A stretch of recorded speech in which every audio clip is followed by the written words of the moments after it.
இன்றைக்கி ரொம்ப டேஸ்டியான ஹெல்த்தியான பீட்ரூட் பொரியல் செய்ய போகிறோம். இதுக்கு ஒரு 1/4 கிலோ பீட்ரூட் வாங்கி வச்சுருக்கேன். இதை தோல் சீவிக்கலாம். ஸ்டார்டிங்லேருந்தே காட்டுறேன், பட் பிகினர்ஸ்க்கு ரொம்ப யூஸ்ஃபுல்லாக இருக்கும். தோல் சீவிட்டு மேலே கத்தி வச்சு கட் பண்ணிவிட்டு பீலர் யூஸ் பண்ணி தோல் சீவிக்கலாம். ரொம்ப ஈஸியாக வேலை முடிஞ்சிடும். எல்லா தோலையும் சீவி எடுத்தாச்சு. சீவி எடுத்துட்டு நம்ம தண்ணியில் போட்டுடலாம். நல்லா வாஷ் பண்ணிக்கணும்ல. தண்ணியில் போட்டுட்டு 2 வருஷமாக நாங்கள் கேரட் பீட்ரூட்லாம் கட் பண்ணுறதுக்கு இந்த சாப்பர் தான் நாங்கள் யூஸ் பண்ணிகிட்ருக்கோம். ரொம்ப சீக்கிரம் வேலை முடிஞ்சிடும். காலையிலலாம் சீக்கிரமாக வேலைக்கு போகணுன்னா இதுதான் நாங்கள் யூஸ் பண்ணுறது. 2 வருஷமாக யூஸ் பண்ணிகிட்ருக்கோம். நல்லா இருக்குது. ரோட்டு கடையில் தான் வாங்கினது. 100 ரூபா கொடுத்து வாங்கினேன்.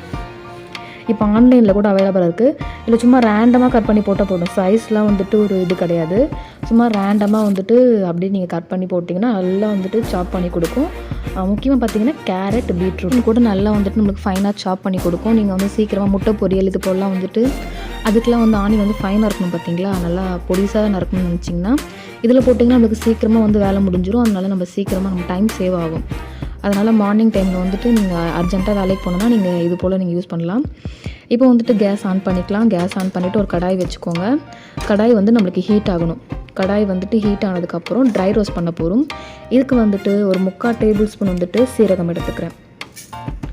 அதே ஈக்குவல் குவான்டிட்டியில் தனியா, மல்லி விதை, கொரியாண்டர் சீட்ஸ் பார்த்தீங்களா, அதை சேர்த்துட்டு நம்ம ட்ரை ரோஸ்ட் பண்ண போகிறோம். நீங்கள் வறுக்காத வேர்க்கடலை வச்சுருந்தீங்கன்னா இது கூடயே சேர்த்துக்கலாம். பட் நான் வறுத்த வேர்க்கடலை வச்சுருக்கேன். அதனால் கடைசி அரைக்கும் போது சேர்த்துக்கலாம். அண்ட் இது கூட கறி லீவ்ஸ் இருக்குது பார்த்தீங்களா, கருவேப்பிலை சேர்க்க போகிறோம். ஒரு 10லேருந்து ஒரு 15 கருவேப்பிலை சேர்த்துக்கலாம். கருவேப்பிலை பெரிய இலைகள் இப்போ சேர்த்துக்கலாம். ரொம்ப குட்டி குட்டியாக இருக்குது பார்த்தீங்களா, அப்படின்னு தாளிக்கும் போது சேர்த்தா நல்லா வாசனையாக இருக்கும். அதனால் அரைக்கிறதுக்கு பெரிய இலைகள்லாம் சேர்த்துக்கலாம். சேர்த்துட்டு நல்லா நைஸாக பவுடர் பண்ண போகிறோம். இது நல்லா நமக்கு வறுபட்டு வரணும். இப்போ நல்லா ஆறின பிறகு ஒரு மிக்சர் ஜாரில் சேர்த்துக்கோங்க. ஒரு மிக்சர் ஜாரில் சேர்த்துட்டு நம்ம நைஸாக பவுடர் பண்ணி எடுத்துக்கலாம். இது எல்லா பொரியல்லையும் சேர்க்கலாம். டேஸ்ட் நல்லாயிருக்கும். அந்த கருவேப்பிலை ஸ்மெல் இருக்குது பார்த்தீங்களா, ரொம்பவே சூப்பராக இருக்கும். இதை நம்ம பவுடர் பண்ணி தனியாக எடுத்து வச்சுக்கலாம். ட்ரை ரோஸ்ட் பண்ணிங்கன்னா நீங்கள் ஸ்டோர் பண்ணி வச்சுக்கலாம். பட் ஆயில் சேர்த்திங்கன்னா நீங்கள் அப்போயே போடுறா போல் இருக்கும். இது கூட வறுத்த வேர்க்கடலை தோல் உரித்தது 1 டேபிள் ஸ்பூன் எல்லாத்தையும் சேர்த்து நல்லா பவுடர் பண்ணி எடுத்துக்கலாம். இப்போ அதே கடாயில் எண்ணெய் சேர்த்துக்கலாம். இது கோகனட் ஆயிலில் செய்யும் போது டேஸ்ட் நல்லாயிருக்கும். உங்களுக்கு விருப்பம்னா நீங்கள் கோகனட் ஆயிலில் கூட செஞ்சுக்கலாம். எண்ணெய் நம்மளுக்கு நல்லா காயணும். எண்ணெய் காஞ்சதுக்கப்புறம் ஒரு 1/2 டேபிள் ஸ்பூன் கடலை பருப்பு, அப்புறம் ஒரு 3/4 டேபிள் ஸ்பூன் அளவுக்கு உளுத்தம் பருப்பு. கடலை பருப்போட உளுத்தம் பருப்பு கொஞ்சம் அதிகமாக சேர்த்துக்கிறோம், அவ்வளோதான். அப்புறம் 1/4 டேபிள் ஸ்பூன் கடுகு. இது 3ம் சேர்ந்து நம்மளுக்கு நல்லா பொரியணும்.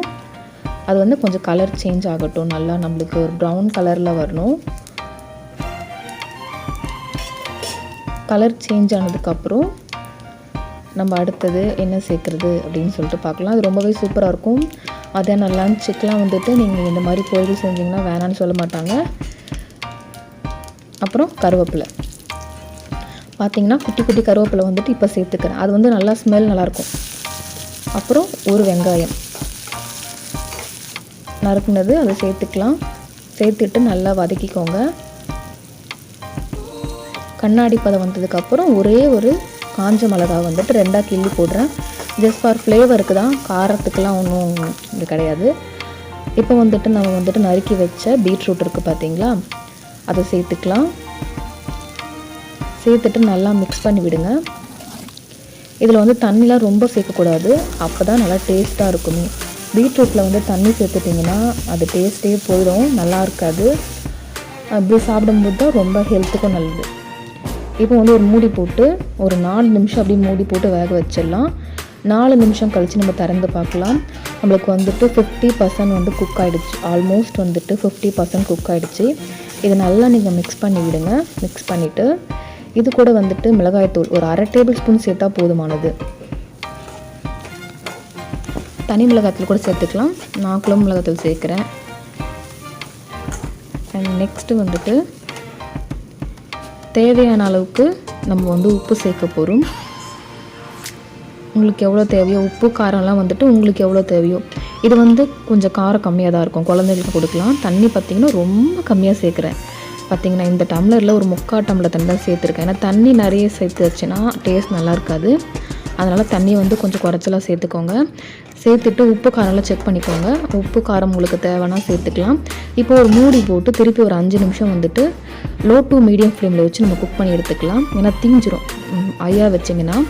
அதனால் லோ டு மீடியம் ஃப்ளேமில் வச்சு நல்லா குக் பண்ணி எடுத்துக்கோங்க. இப்போ 5 நிமிஷம் கழித்து திறந்து பார்த்தீங்கன்னா நம்மளுக்கு வந்துட்டு நல்லா குக் ஆகிடுச்சு. இது நல்லா மிக்ஸ் பண்ணி விடுங்க. அந்த தண்ணியெலாம் வந்துட்டு ஒரு சொட்டு கூட இருக்கக்கூடாது, அந்த அளவுக்கு நல்லா மிக்ஸ் பண்ணணும். மிக்ஸ் பண்ணிவிட்டு நம்ம அரைச்சோம் பார்த்திங்களா, தனியா, சீரகம், கருவேப்பிலை, அந்த பொடியை வந்துட்டு இப்போ சேர்த்துக்கலாம். உங்களுக்கு நிறைய இருந்துச்சுன்னா நீங்கள் எடுத்து வச்சுக்கோங்க, ஸ்டோர் பண்ணிக்கலாம். ஃபைனலாக நீங்கள் எதனாச்சும் பொரியல் செய்யும் போது அதில் கூட சேர்த்துக்கலாம். இது நான் கரெக்டாக போட்டேன், அதனால் எனக்கு கரெக்டாக இருந்தது. இப்போ வந்து தேங்காய் துருவல் சேர்த்துக்கலாம்.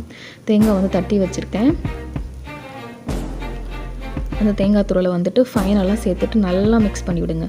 ஒரு 1லேருந்து 2 நிமிஷத்துக்கு நல்லா மிக்ஸ் பண்ணிவிட்டு நீங்கள் வந்து இறக்குனீங்கன்னா ரொம்ப சூப்பரான பிரமாதமான பீட்ரூட் பொரியல் ரெடி ஆகிடுச்சு. கண்டிப்பாக நீங்களும் ட்ரை பண்ணி பாருங்கள். ஹீமோகுளோபின் லெவல் கம்மியாக இருக்கவங்களாம் வாரத்தில் 2லேருந்து 3 நாள் சாப்பிட்லாம். ஹேர் ஃபாலுக்கு ரொம்ப நல்லது, டேஸ்ட்டாக இருக்கும். கண்டிப்பாக ட்ரை பண்ணி பார்த்துட்டு உங்கள் கமெண்ட்ஸ் எனக்கு தெரியப்படுத்துங்க. Thank you so much. பாய்.